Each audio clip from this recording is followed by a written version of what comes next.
우리가 읽고 있는 에스겔서 3장 16절 이하의 말씀을 보게 되면 이스라엘 백성들의 현재 모습이 어떠한가를 우리에게 다시 한번 일깨워 줍니다. 이 에스겔서의 기본적인 배경은 예루살렘이 포위되고 또 성전이 파괴되고 멸망당하고 결국은 그들이 포로로 끌려가는 기본적인 배경을 가지고 있습니다. 다시 말해 에스겔서를 기록한 목적은 왜 이들이 하나님의 심판 앞에 서야 되는가를 분명히 알려주시고 그들이 하나님께로 회개하게 하기 위한 하나님의 목적이 있다는 것을 보게 됩니다. 그렇다면 지금 그들의 현재 주소가 어떠한가를 오늘 성경은 에스겔을 통해서 분명히 보여주고 있는데 26절 말씀 뒷부분에 보면 그들은 패역한 족속입니다. 하나님의 선지자들을 그들이 24절 말씀에 보면 줄을 놓아서 그를 동요매고 그를 힘겹게 만들고 말 못하게 만드는 그런 역할을 감당하게 되죠. 27절 말씀에 보면 들을 자는 들을 것이요 듣기 싫은 자는 듣지 아니하리니 그들은 반역하는 족속이다 라고 이야기합니다.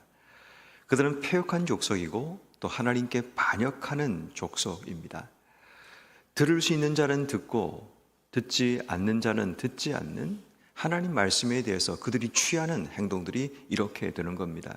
그들이 취할 만한 것은 취합니다. 그런데 그들이 원하지 않는 것은 듣지 않습니다.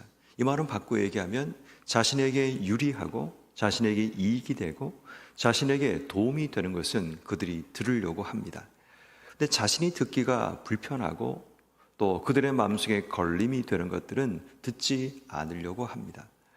그들은 패역한 족속이고 반역하는 족속인데 누구라도 그들에게 조금이라도 감정을 건드리거나 불편하게 만드는 그 말을 들을 만한 준비가 되어 있지 않다라는 겁니다. 결국 그러한 자들이 하나님께로 돌이키면 살 수 있는데 돌이키려고 하지 않죠. 들을 자는 들어야 되는데 듣지 않는 자들이 더 많아지는 것, 결국 그들이 멸망을 향해 나가게 되는 배경이 되고 마는 겁니다. 그래서 하나님께서는 에스겔을 세우셔서 오늘 본문의 말씀은 16절부터 21절까지 하나의 섹트로 구성되어 있고 또 22절부터 마지막 절까지 또 하나의 부분으로 기록되어 있습니다. 이렇게 패역하고 반역한 이스라엘 백성들을 향해서 하나님께서 에스겔에게 사명을 주십니다. 그 사명이 무언가를 보니까 17절 말씀에 인자에 내가 너를 이스라엘 족속의 파수꾼으로 세우리라 라고 말씀하십니다. 파수꾼이라는 것은 경계하여 지키는 자, 어쩌면 성루 높은 곳에 올라가서 적이 오는지 또 파악하고 적이 오고 있다면 나팔을 불든지 소리를 질러서 사람들을 깨워서 지금 적들이 오고 있다 경계하고 적들과 싸워야 된다라고 말하는 자가 바로 파수꾼의 역할입니다. 어떤 의미에서 지금 멸망을 향해 나가고 있는 백성들에게, 아니 포로로 끌려왔지만 원망과 분노로 가득 차 있는 백성들을 깨우기 위해 하나님께서는 에스겔을 파수꾼으로 세우기 원하신다라는 겁니다. 자, 그런데 그 파수꾼인 에스겔이 해야 될 역할은 그 뒤에 보니까 내 입의 말을 듣고 나를 대신하여 그들을 깨우치라 라고 말씀하십니다. 파수꾼인 에스겔이 해야 될 역할은 제일 먼저 하나님께 듣는 겁니다. 하나님이 지금 내게 무엇을 말씀하시는가를 듣고 하나님을 대신하여라는 말은 하나님의 말씀을 하나님의 마음으로 또 하나님의 입장에서 그들에게 전파하는 겁니다. 그가 해야 될 역할은 지금 어둠 속에 있는 백성들에게 빛을 비추는 거고 깨닫지 못하는 자들을 깨우치게 하는 그 역할을 감당하는 겁니다. 자, 그런데 중요한 것은 오늘 성경 말씀인 18절 이후부터 20절 말씀에 보면 제일 먼저 악인에 대해서 깨우치는 것, 두 번째는 의인에 대해서 깨우치는 내용들이 등장하고 있습니다. 무슨 말인가 하면 악인으로 있는 자라고 그들을 포기하고 버리는 것이 아니라 그들에게 파수꾼으로서 선지자로서의 역할과 책임을 감당해야 된다라는 말씀을 하는 겁니다. 다시 말해 악인들에게도 하나님 말씀을 깨우치는데 그들이 돌이킬 수 있는, 들을 수 있는 준비가 된 자들인데 내가 만약 그 말을 전하지 않음을 통해 그들이 돌이키지 못하면 그 책임을 하나님께서 파수꾼으로 세움받은 에스겔에게 돌리겠다라고 말씀하십니다. 근데 만약 내가 그 책임을 감당했지만 그 악인들이 그 말을 듣지 않아 그들이 어둠 속에 들어가게 되면 그 책임은 너에게 있지 않고 바로 그 사람에게 있다라는 말씀을 하시는 겁니다. 그리고 20절 말씀에도 마찬가지입니다. 의인도 마찬가지. 의인이 공의에서 돌이켜 악을 행할 때에 이미 행한 공의는 기억하지 않고 그 앞에서 거짓을 두면 그가 죽을진데 내가 그를 깨우치지 않음이니라. 의인이었지만 잘못된 길에 들어서는 자들이 있다는 겁니다. 다시 말해 에스겔의 책임은 그러한 자들을 다시 돌이키고 깨우치게 만드는 그 역할, 깨우치게 만드는 것이 그의 역할이고 전하는 것이 그의 역할입니다. 돌아서고 돌아서지 않는 것은 그 사람의 역할인 거죠. 그런데 중요한 것은 하나님께서 깨우쳐야 될 사명을 스스로가 판단해서 이 사람은 안 돼라고 생각해서 전하지 않거나 또 해야 될 역할을 감당하지 않게 되면 그 책임을 파수꾼인 에스겔에게 하나님께서 물으시겠다라고 말씀하십니다. 자, 그래서 우리는 여기에서 에스겔이 자신의 삶의 자리에서 어떤 사람을 만나든지 어떤 상황에 있는 사람에게 나가든지 하나님이 세우신 파수꾼의 역할을 그가 감당해야 될 자라는 것을 보게 됩니다. 그렇지만 이미 말씀드린 전제처럼 이스라엘 백성은 패역한 자이고 그들은 하나님 앞에 반역하는 족속들입니다. 패역하고 반역하다는 이야기는 들을 준비가 되어 있지 않는 자들인 겁니다. 이 말은 바꿔 얘기하면 들을 준비가 되어 있지 않는 자들에게도 깨우쳐야 될 책임과 사명이 있다라는 것을 말씀하는 겁니다. 여러분, 우리가 사는 삶의 자리에서도 마찬가지입니다. 하나님께서 우리를 파수꾼으로 세우셨다면 하나님이 내게 무엇을 말씀하시는가를 제일 먼저 들어야 됩니다. 그리고 하나님 마음으로 우리가 가야 할 것이 어디인가를 찾아야 합니다. 어떤 일은 처음부터 악의 길을 걷는 자가 있고 어떤 일은 의인이었지만 돌이켜서 잘못된 길 위에 서 있는 자들이 있습니다. 누가 더 강팍한지, 누가 더 패역한지, 누가 더 반역한지는 잘 모릅니다. 그렇지만 우리의 역할은 에스겔처럼 하나님께서 가서 말하기 원하는 자들을 포기하지 말고 스스로가 선입견을 가지고 이 사람은 안 될 거야 라고 생각하지 말고 우리가 감당해야 될 책임과 역할을 감당해야 된다라는 것을 의미합니다. 어쩌면 이 땅의 교회가 또 믿는 자들이 감당해야 될 책임과 사명이 있습니다. 우린 스스로가 포기하고 안 될 거라고 낙심하는 그런 삶의 상황보다 우리가 부딪혀보고 하나님 이름으로 나아가는 일들이 우리에게 필요합니다. 점점 우리 주변에 믿는 자들의 숫자가 점점 줄어들고 있고 예전에는 5명 가운데 한 사람은 믿는 자라고 얘기했지만 이제 초등학교 가운데 예수를 믿는 자, 교회 나가는 아이들이 한두 명밖에 없는 그런 현실을 맞이하게 됩니다. 이 현실이 조금 지나면 10년이 지나고 20년이 지나면 그들 세대가 20대가 되면 이제 점점 힘겨운 시대가 되는 겁니다. 근데 반대로 그만큼 오늘 이 시대 가운데는 예전만큼 복음 전파가 일어나지 않는 것도 사실입니다. 하나님께서 우리에게 깨우치라고 말씀하지만 우리에게는 스스로가 지금 시대에 무슨 복음을 전해라는 기본 생각들을 가지고 살아갈 때가 많습니다. 깨우쳐야 될 자를 깨우치지 못하고 우리 스스로가 방만하게 행동하고 또 방치하며 살아가는 우리의 삶의 모습이 어쩌면 세상을 점점 폐역하게 반역하게 만들어가고 있는지도 모릅니다. 그렇게 오늘 이 시대의 교회는 듣든지 듣지 않든지 간에 파수꾼 역할을 감당하는 에스겔과 같은 사명이 우리에게 있음을 우린 기억해야 합니다. 그러므로 우리에게 듣든지 듣지 않든지 하나님 말씀을 전할 수 있는 또 하나님이 깨우치기 원하시는 자들에게 하나님의 복음으로 그들을 깨우칠 수 있는 우리 모두가 되어야 합니다. 22절 이하의 말씀에 보면 오늘 본문에는 하나님께서 임하시는 부분을 조금 강하게 표현하고 있는데 22절에 권능으로 내게 임하시고 라고 말씀합니다. 그렇게 해서 일으켜 세우신 것이 어딘가 하면 들로 나가게 하십니다. 그리고 그곳에서 하나님께서 말씀하겠다고 말씀하십니다. 그리고 23절 말씀에 들로 나갔더니 여호와의 영광이 거기에 머물렀는데 그 영광이라는 것이 전에 그발 강가에서 보던 영광과 같았습니다. 그래서 그가 엎드리게 됩니다. 자, 권능이 임하시고 영광이 머물렀다라고 얘기합니다. 24절 말씀에 주의 영이 내게 임하사 나를 일으켜 내 발로 세우시고 말씀하기를 집에 들어가 문을 닫으라 라고 말씀하시죠.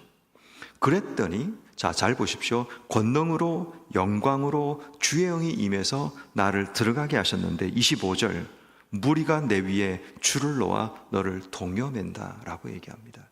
이게 참 이해가 안 되죠. 하나님의 권능으로 하나님의 영광으로 하나님의 영이 나를 이끄신 자리에 무리가 와서 나를 동여맵니다. 그리고 26절 말씀에 보니까 하나님이 내 혀를 입천장에 붙게 하셔서 말 못하는 자가 되게 하십니다. 조금 전까지만 해도 하나님께서는 파수꾼으로 세우셔서 말하게 하셨는데 때가 되니까 하나님께서 나를 말 못하는 자로 세우셨다고 에스겔이 말씀하십니다. 그래서 그 뒤에 보니까 그들을 꾸짖는 자가 되지 못하게 하리니 그들은 패역한 족속이다 라고 얘기합니다. 패역한 족속인데 꾸짖지 못하게 하신다라는 말을 주의해야 합니다. 패역한 족속인데 당연히 그들을 꾸짖어야 되는데 하나님께서 꾸짖지 못하게 막으신다라는 겁니다. 왜? 그들에게 지금 기회가 상실되었음을 이야기하는 겁니다. 다시 말해 우리가 전하는 복음이라는 것이 하나님이 전할 때가 있다는 겁니다. 들을 자가 듣지 못하면 그 때가 지나가게 되면 전하는 자의 혀를 하나님께서 말 못하는 자로 막아버릴 때가 온다라는 겁니다. 그러면 그때는 내가 아무리 전하고 싶어도 전할 수가 없다라는 겁니다. 여러분 우리는 그거 기억해야 됩니다.